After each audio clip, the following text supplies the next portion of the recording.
to VC. Respondent number 1. Respondent number 1 है जो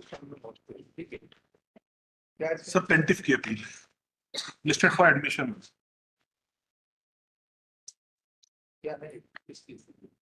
admission के लिए सर प्लेंटिफ की सेकंड अपील है। हाँ सर, मैटर ये है कि the plaintiff appellant may not yet filed a suit for declaration of title and permanent injunction, my lord, along with a prayer for change of mutation entry, my lord. The story narrated in the suit was, my lord, कि राधेश्याम, ओम प्रकाश और Arvind Kumar, respondent number 1, these are 3 brothers.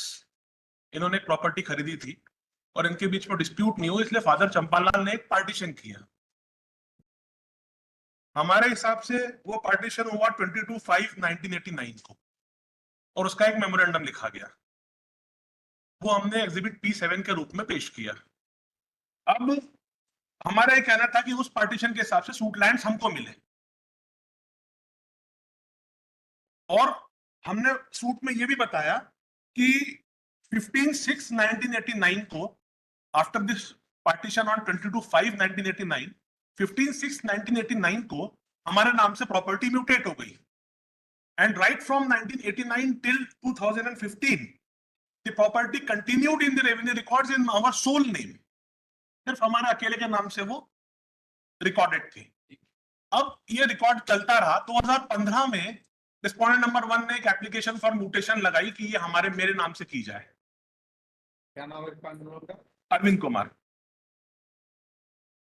ये सब भाइयों के बीच का झगड़ा है, actually भाइयों के बीच का झगड़ा है। एक एप्लीकेशन लगाई कि उसका नाम जो है वो भी चढ़ाया जाए इस प्रॉपर्टी के ऊपर।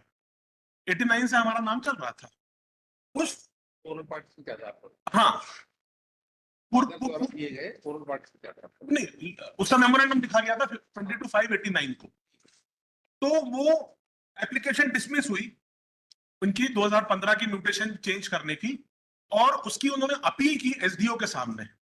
वो एसडीओ के सामने अपील अलाउ हो गई और उनका नाम भी चढ़ाने का ऑर्डर हो गया। हमने उसको कमिश्नर साहब के सामने उधर अपील लगाई और फिर हमने यहाँ सिविल सूट फाइल किया। सिविल सूट में हमने ये कहा कि रिस्पोंडेंट नंबर 1 अरविंद कुमार बहुत पहले छोड़ के चले गए थे प्रॉपर्टी और पार्टीशन में हमको मिली है। 89 से हमारा नाम कंटिन्यूइंग है, तो इनका कोई हक नहीं बनता। अब सर रिस्पोंडेंट साहब आए, उन्होंने रिटन स्टेटमेंट दिया। रिटन स्टेटमेंट में उन्होंने ये बात तो मान ली कि पार्टीशन हुआ है, लेकिन उन्होंने एक एग्जिबिट D1 का अलग डॉक्यूमेंट पेश कर दिया और बोले कि पार्टीशन इससे हुआ है और इससे मेरे को लैंड मिली है और उसकी डेट उन्होंने अलग बताई। वो बताई उन्होंने 22/11/88। हमने बताया था 22/5/89, इन्होंने बताया 22/11/88 को हुआ है। अब सर 2 डॉक्यूमेंट आ गए पार्टीशन के ट्रायल कोर्ट के सामने, एग्जिबिट P7 और एग्जिबिट D1। अब मैं आपको ट्रायल कोर्ट की फाइंडिंग पढ़ के बताता हूं सर।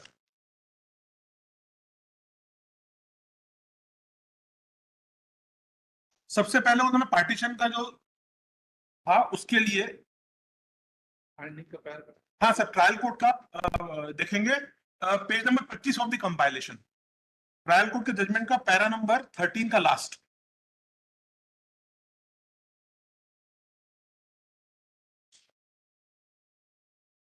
Last 3 line sir. प्रति परीक्षण में प्रतिवादी क्रमांक 1 ने प्रदेश P7 के बंटवारा स्मृति लेख वो प्रदेश P6 के आवेदन पत्र के प्रदेश B से B भाग पर अपने हस्ताक्षर होने से इनकार किया है, किंतु प्रदेश D1 के बंटवारा लेख के D से D भाग पर अपने हस्ताक्षर होना स्वीकार किए हैं। सर D6 से हमने ये बोला था कि 89 में जब हमारा नाम चढ़वाया तब आपने ये लिख के दिया था कि हमें कोई आपत्ति नहीं है। ये D6 उसका आवेदन, P6 और P7 हमारा बंटवारे का जो मेमोरेंडम था और D1 इनका बंटवारे का दस्तावेज D1। अब सर आप ये जो इन्होंने क्या किया, D1 पे तो अपने दस्तावेज मान लिया कि हाँ हमारे हस्ताक्षर है क्योंकि उनके डॉक्यूमेंट था, लेकिन P6 और P7 पे नहीं माना। तो ट्रायल कोर्ट ने फर्दर अब आप देखेंगे पैरा 19 में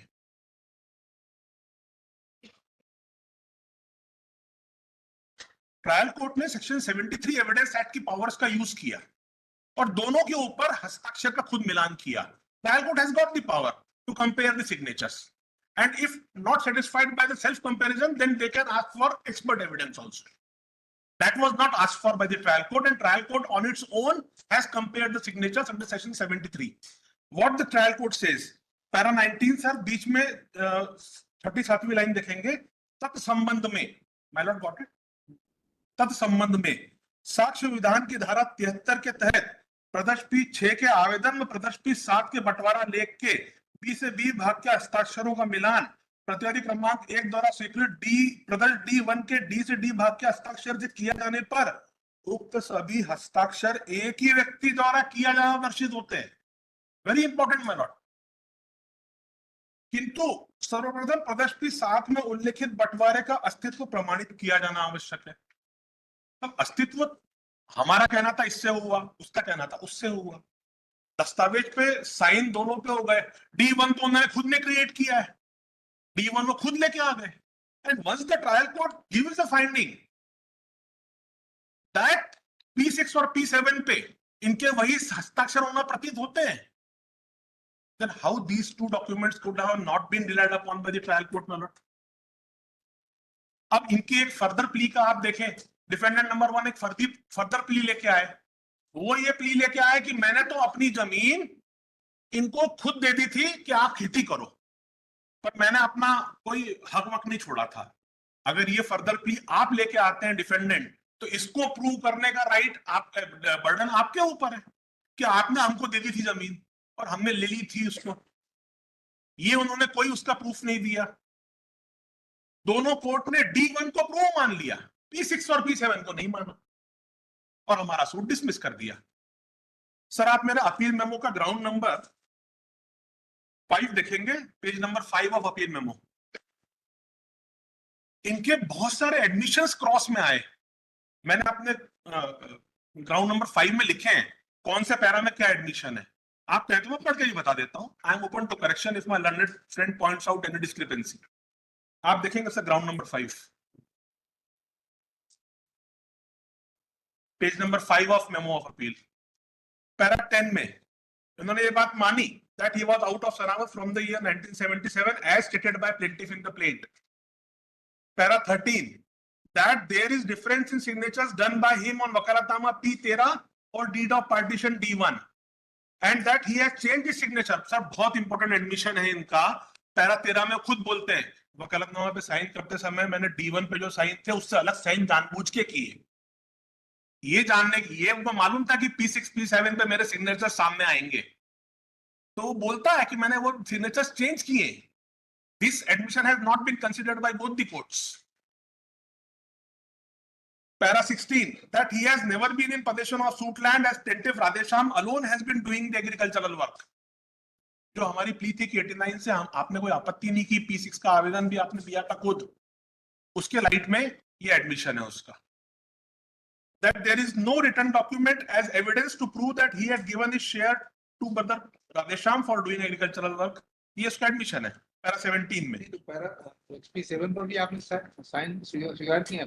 हाँ, आपके D1 पे हमारे साइन नहीं है।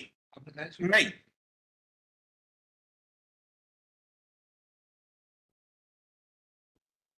हमने स्वीकार नहीं किया साइन। अब सर मेरे क्वेश्चन ऑफ लॉ देखेंगे आप, और एक सबसे बड़ी बात सर, लोअर अपीलेट कोर्ट ने, lower appellate court being the last court on facts, sir आपके यहाँ सिर्फ क्वेश्चन ऑफ लॉ देखा जाएगा सेकंड अपील में। फर्स्ट अपील में it is open, it has got wide jurisdiction, appreciation of evidence is to be done. Whole evidence will be available. Yes. Now मैंने question of law number B देखें आप sir. Lower appellate court ने क्या किया, सिर्फ defendant का cross examination देखा ही नहीं, अपीलेट सिर्फ प्लेंटिफ के देखे बस बयान। और ये जो एडमिशंस मैंने कोर्ट किए हैं ground number 5 of memo of appeal, ये उन्होंने कंसीडर ही नहीं की। मैंने इस पे क्वेश्चन ऑफ लॉ फ्रेम किया है सर। मेरे हिसाब से क्वेश्चन नंबर बी और सी जो है, those are important color, and the appeal raises a arguable point, substantial question of law. बताइए सर ऑनलाइन है। लॉर्डशिप, साथी अधिवक्ता महोदय ने, अपीलेंट के अधिवक्ता महोदय ने जो फैक्ट्स बताए हैं, पहली बात तो फैक्ट्स पूरे नहीं बताए हैं, और जो बताए हैं वो भी तोड़ मरोड़ के बताए हैं। मैं एक बार अपनी तरफ से भी फैक्ट्स आपके सामने रख देता हूँ और वो साबित भी कर दूंगा। पहला पॉइंट जो उन्होंने बताया है कि तीनों भाइयों ने जमीन मिलकर खरीदी, ये एडमिटेड फैक्ट है कि जमीन जो है तीनों भाइयों के पिता ने खरीदी थी, और ये एडमिशन क्रॉस एग्जामिनेशन में आ चुका है। तीनों भाइयों ने नहीं खरीदी थी, भाइयों के पिता ने खरीदी थी अपने तीनों बेटों के नाम से। ये फैक्ट है। उसके बाद क्या हुआ लॉर्डशिप कि पिता ने अपने जीवन काल में बंटवारा कर दिया था 1988 में, व्हिच इज एनेक्स्ड D1 जो हमने पेश करा था। और इस बंटवारे में क्योंकि अच्छा हाँ, तीनों भाइयों के नाम से करी थी। जो तीसरा भाई था ओम प्रकाश, वो कम उम्र में ही उसकी मौत हो गई थी। उसकी कोई पत्नी और कोई वारिसान नहीं थे, तो हम दोनों भाई ही इसके मालिक रह गए, को-शेयरर रह गए। अच्छा, उसके बाद जो बंटवारा किया गया पिता के द्वारा 1988 में, which is by annexed D1, उसमें भी पिता ने D1 में भी तीन भाइयों के नाम बंटवारा। नहीं कैसे? सर, नहीं तीसरा भाई की तो मौत हो चुकी थी पहले ही, D1 के पहले ही, और हम दोनों ही रह गए थे। तो D1 का जब बंटवारा लिखा पिताजी ने, उसमें हम दोनों भाइयों के नाम से दोबारा वही ज़मीन बता दी कि तुम दोनों की रहेगी, क्योंकि वैसे भी सेल डीड हमारे नाम से ही थी और रजिस्टर्ड सेल डीड थी। हम दोनों के नाम से ही थी। तीसरा भाई भी था, लेकिन वो तो मौत हो चुकी थी। तो बँटवारे में भी हम दोनों को ही दिया गया।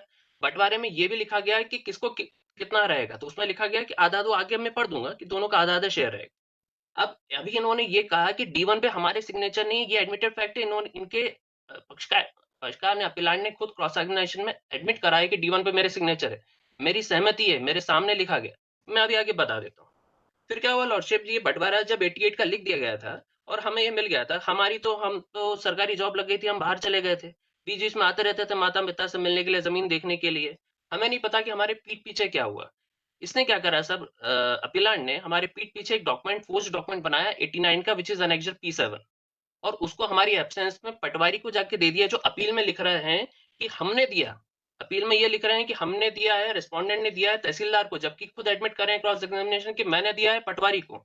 अब पटवारी को जाके दे दिया, पटवारी के साथ मिलीभगत करके म्यूटेशन में हमारा नाम कम कर दिया। कोई केस रजिस्टर नहीं हुआ, कोई नोटिस तामीली नहीं हुई, और इसलिए हमें कोई जानकारी नहीं थी कि 11 रिकॉर्ड में से हमारा नाम कम हो गया। जब 2015 में हमको पता चला, तो हमने उसको भी क्लेम करा, हमने एसडीओ के सामने अपील पेश करी, वो अपील अलाउ हुई और हमारा नाम वापस ऐड हुआ। और इसी के बाद 2017 में ये सिविल सूट लेके आए, डिक्लेरेशन का सूट लेके आए इस पोस्ट डॉक्यूमेंट के बेसिस पर। इससे पहले क्यों नहीं लेके आए? क्योंकि इससे पहले इनका नाम चल रहा था, हमारी पीठ पीछे सब कुछ चल रहा था, हमें जानकारी नहीं थी। अब लॉर्डशिप जो इनका, अगेन मैं बता दूं, जो क्वेश्चन ये रेज करे इस अपील में, कोई सब्सटेंशियल क्वेश्चन ऑफ लॉ है ही नहीं, क्योंकि जो क्वेश्चन ये रेज कर रहे हैं कि कौन सा डॉक्यूमेंट था बंटवारे का, P7 या D1, उस क्वेश्चन का जवाब तो ट्रायल कोर्ट ने, लोअर कोर्ट ने अपने ऑर्डर में पहले ही दे दिया है, और बहुत स्पष्ट शब्दों में दे दिया है। I would like to draw your lordship's attention to trial court का order, page number 11। Trial court के ऑर्डर पेज नंबर 11 देखें लॉर्डशिप। कोर्ट की फाइंडिंग देखें, बिल्कुल क्लियर शब्दों में कोर्ट ने बिल्कुल क्लियर कर दिया है कि बंटवारा कौन सा हुआ था, किस डॉक्यूमेंट किससे हुआ था, और कौन सा डॉक्यूमेंट एक्सेप्ट हो रहा है और कौन सा नहीं हो रहा। Page number 11 of trial court judgement, para number 24 है सर। मैं पढ़ता हूँ सर। उपरोक्त साक्ष्य विवेचना से वादी ने प्रडी ए के बंटवारा लेख को स्पष्ट रूप से स्वीकार करा। वादी कौन? ये अपीलांट। इन्होंने खुद स्वीकार करा है कि प्रडी का डॉक्यूमेंट इन्होंने एडमिट कर लिया, जो हमारा डॉक्यूमेंट था उसको इन्होंने एडमिट कर लिया, तथा उक्त एक ही बंटवारा उसके पिता द्वारा किया जाना बताया है। ये भी एडमिट कर लिया कि उनके पिता ने सिर्फ यही एक बंटवारा किया था। प्राप्ति 7 के बंटवारे बाबत वादी ने के कथनों में विरोधाभास है। जो इनका डॉक्यूमेंट था उसके संबंध में इनके खुद के कथनों में विरोधाभास है। जी सर। स्टेटमेंट कहाँ पे स्वीकार किया है सर? हाँ, वो भी मैं सर स्टेटमेंट भी बताता हूँ। पहले ये पढ़ दूँ, वो भी मैं क्रॉस एग्जामिनेशन भी बता दूंगा सर। एक-एक करके बता दूँ क्या सर? हाँ ठीक है। मैं इसको पहले पढ़ दूं ताकि एक बार ये क्लैरिटी हो जाए, फिर मैं क्रॉस एग्जामिनेशन पे भी आता हूँ सर। प्राप्ति 7 के बंटवारे बाबत वादी के कथनों में विरोधाभास है, तथा उक्त दस्तावेज में जिस 4 वर्ष पूर्व के बंटवारे का उल्लेख किया गया है, उसके अस्तित्व से स्वयं वादी ने इनकार कर दिया। क्या हुआ सर? प्राप्ति 7 का जो डॉक्यूमेंट है, उसके पैरा 4 में यह लिखा है कि हमारे भाइयों के बीच में बंटवारा 4 वर्ष पहले मौखिक बंटवारा हो गया था, जिसको आज 89 में लिख रहे हैं। तो 89 के 4 वर्ष पहले अगर मौखिक बंटवारा हो गया था, तो कौन से वर्ष में हुआ होगा? 85 में हुआ होगा। लेकिन जब क्रॉस एग्जामिनेशन में पूछा गया वादी से, तो उसने इस बात से इनकार कर दिया। वही बात इनकी ट्रायल कोर्ट की फाइंडिंग में कि उसके अस्तित्व से स्वयं वादी ने इनकार कर दिया। वादी साक्षी राम गोविंद, जो इनका खुद का जो वादी साक्षी इन्होंने प्रेजेंट करा था, साक्षी क्रमांक 2 ने भी उक्त तथ्य के विपरीत वर्ष 87 में बंटवारे किए जाने बाबत कथन किए, जिससे दिनांक 22/5/89 के निष्पादित बंटवारा स्मृति लेख प्राप्ति 7 में उल्लेखित 4 वर्ष पूर्व किए गए बंटवारे के तथ्य का समर्थन नहीं होता है। जो साक्षी इन्होंने प्रेजेंट करा, वो भी इनके खिलाफ बोल गया। प्राप्ति 7 का बंटवारा वास्तविक रूप से क्रय व्यवहार होना दर्शित। क्या होता है सर? प्राप्ति 7 का जो डॉक्यूमेंट है, उसमें ये लिखा है कि 50,000 रुपए अरविंद ने को मैंने दिए, और उसके बदले में अरविंद ने अपने हिस्से की जमीन मुझे दे दी। तो क्या ये बंटवारा हुआ? ये तो सेल डीड हो गई। और ऊपर टाइटल डाल दिया बंटवारा।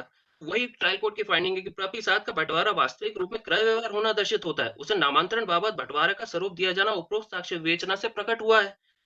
उसके आधार पर किया गया नामांतरण भी संदेहास्पद। अभी कह रहे हैं हमारा म्यूटेशन हो गया था 89 पे और इतने सालों तक कुछ नहीं हुआ, और नामांतरण को तो ट्रायल कोर्ट ने संदेहास्पद पाया है। उपरोक्त परिस्थितियों एवं साक्ष्य का परिशीलन से स्पष्ट है कि वादी एवं प्रतिवादी क्रमांक 1 के मध्य एकमात्र बंटवारा दिनांक 22/11/88 प्रेडी 1 का हुआ था। बिल्कुल क्लियर फाइंडिंग है कि कौन सा बंटवारा हुआ था, प्रेडी 1 का हुआ था, जिसमें वादग्रस्त भूमि वादी एवं प्रतिवादी क्रमांक को आधी-आधी प्राप्त हो गई थी। प्रपी 7 का कोई वास्तविक बंटवारा वादी एवं प्रतिवादी के मध्य नहीं हुआ था। ट्रायल कोर्ट ने तो डिनाई कर दिया कि प्रपी 7 का तो कोई डॉक्यूमेंट नहीं हुआ था। लॉर्डशिप, अब पैरा 16 एक बार और मैं आपको थोड़ा सा दिखाना चाह रहा हूँ, जिसमें क्रॉस एग्जामिनेशन पॉइंट आउट करें कि किसने क्या कहा था। पैरा पैरा 16 16 ट्रायल कोर्ट के ऑर्डर का सर, इसी ऑर्डर का पैरा 16 एट पेज नंबर 8,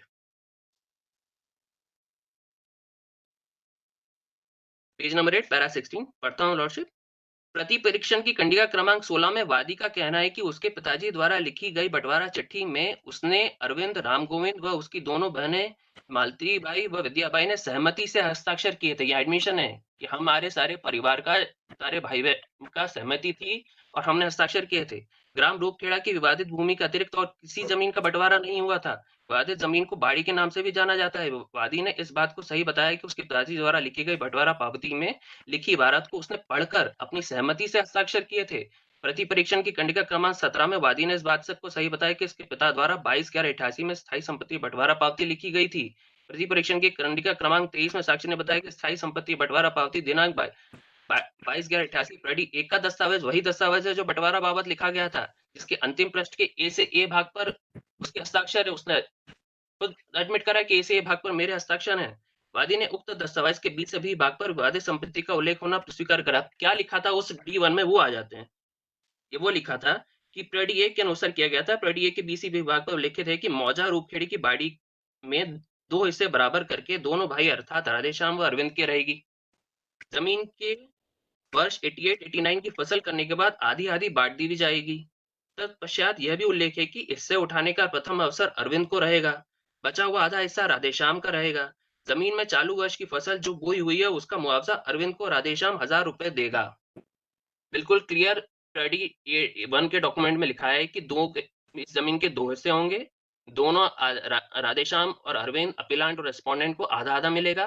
पहला हिस्सा उठाने का अधिकार रेस्पोंडेंट यानी हमें अरविंद को होगा, और क्योंकि वो फसल राधेश्याम लेने वाला है 88-89 की, तो वो अरविंद को मुआवजे के रूप में 1000 रुपए देगा because he has been using the share of Arvind's land. अब इस पे वादी ने स्वीकार किया, मेरी सहमति थी, पूरे परिवार वालों की सहमति थी, मेरे भी हस्ताक्षर है, पूरे परिवार वालों की भी हस्ताक्षर है इस पर। तो यहाँ तो एडमिशन आ गया लॉर्डशिप। अब लॉर्डशिप एक लॉजिकल पॉइंट में और रेज करना चाह रहा हूँ, जस्ट टू क्लैरिफाई कि ट्रायल कोर्ट की फाइंडिंग्स किस तरह से और सही थी। लॉर्डशिप, अगर देखेंगे P7 का जो डॉक्यूमेंट जो ये क्लेम कर रहे हैं 89 का,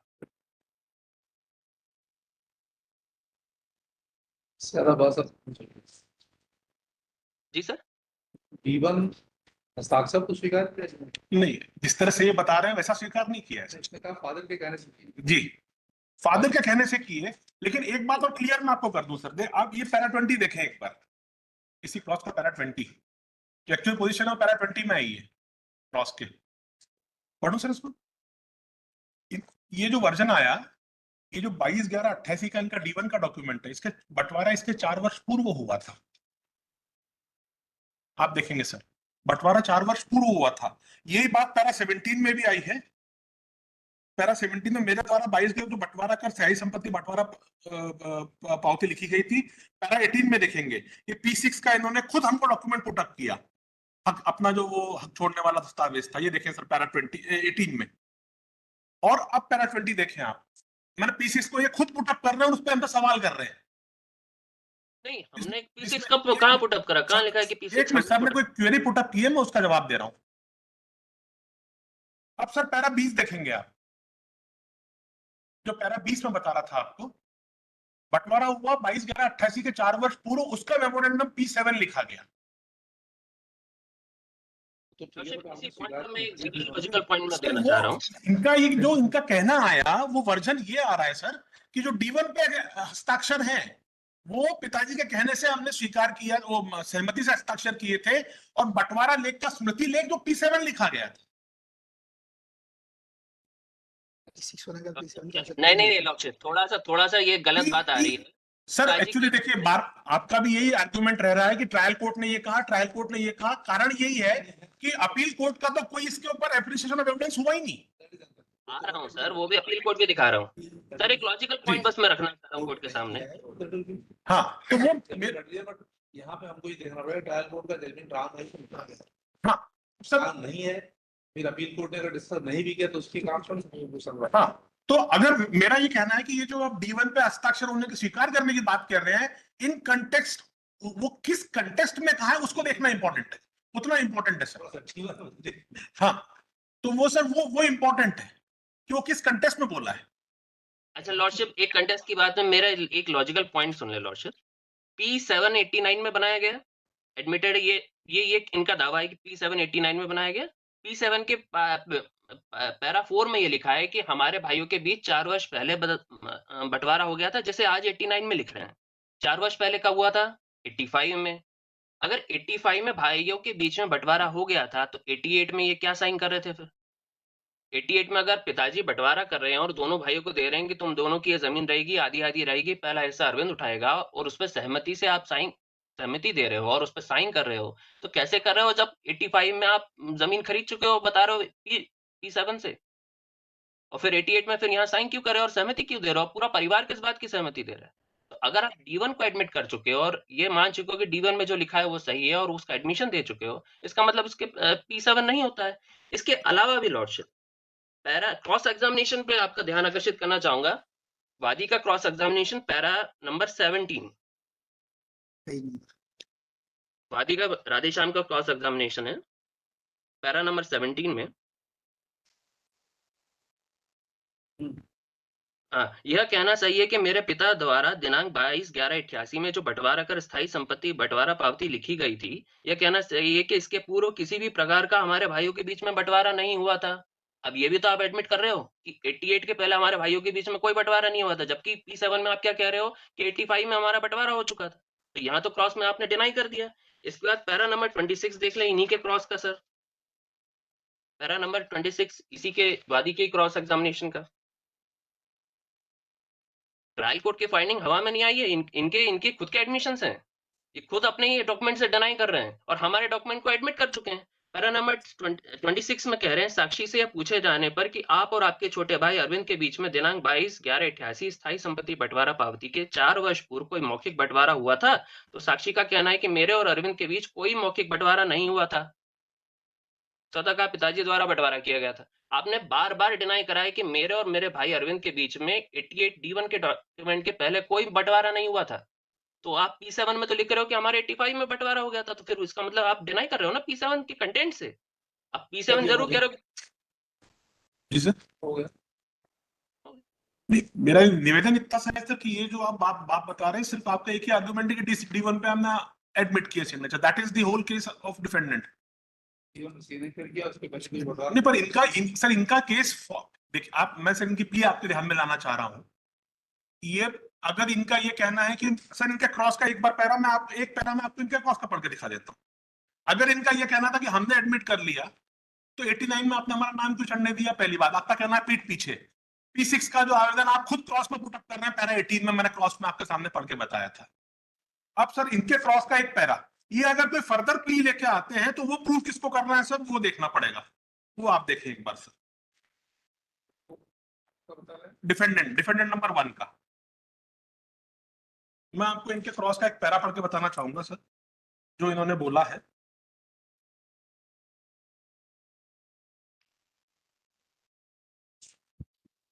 अरविंद कुमार का।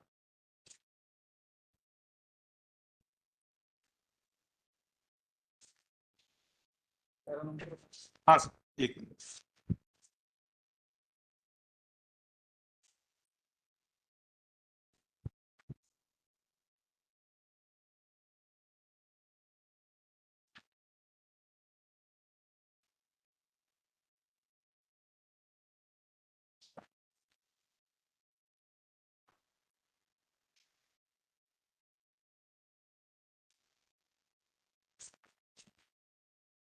सर पैरा नंबर आप देखेंगे 16,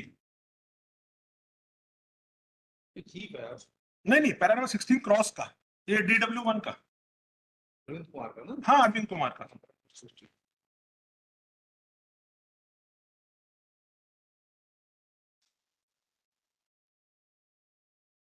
ये कहना सही है, उक्त संपूर्ण दाविया भूमि पर वर्तमान में राधेश्यामी काश्त करता है। स्वतः कहा 88 में बंटवारे के बाद मैंने अपने हिस्से की भूमि भी काश्त हेतु राधेश्याम को यह कहकर दे दी थी कि वह काश्त करता रहे और कुछ भी उपज हो उसमें से मुझे भी कुछ देता रहे। 1988 के बंटवारे में दाविया भूमि मेरे व राधेश्याम के संयुक्त नाम से आधी आधी थी। यह कहना सही है कि उक्त भूमि मौके पर आधी आधी नहीं थी।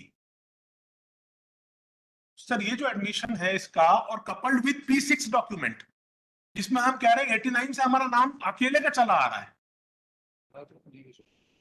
सर इस एडिशन से तो कुछ नहीं बनना है। नहीं उसका सर, अगर सर सर इसी पैरा में ऊपर देख लें सर। जी सर भाई दो ब्रदर है जी आप यहाँ पे प्रैक्टिस करते जी। हो, आपके ब्रदर गांव में रहते हैं, जी वो अपनी पूरी खेती कर रहे हैं आपकी जमीन पर, जी। तो मालिक थोड़े हो जाएंगे उसके। नहीं लेकिन इनकी ये प्ली थी कि हमने दे दी, बिल्कुल सर। हमने इनको दे दी, ऐसा कोई एविडेंस नहीं है ना। आपने वहां भी दिया होगा ना उनको खेती करने के लिए। नहीं ये ऐसा कोई एविडेंस कहाँ है सर कि इन्होंने हमको दी। हमारा केस ये है कि हम एक्सक्लूसिव पोजीशन में 89 से, ओके, हो गया, बहुत फर्क हो गया। सर 89 से हम एक्सक्लूसिव पोजीशन में है, हमारा ये कहना है। आपका दावा डिक्लेरेशन का था, पोजीशन का नहीं था। प्लीज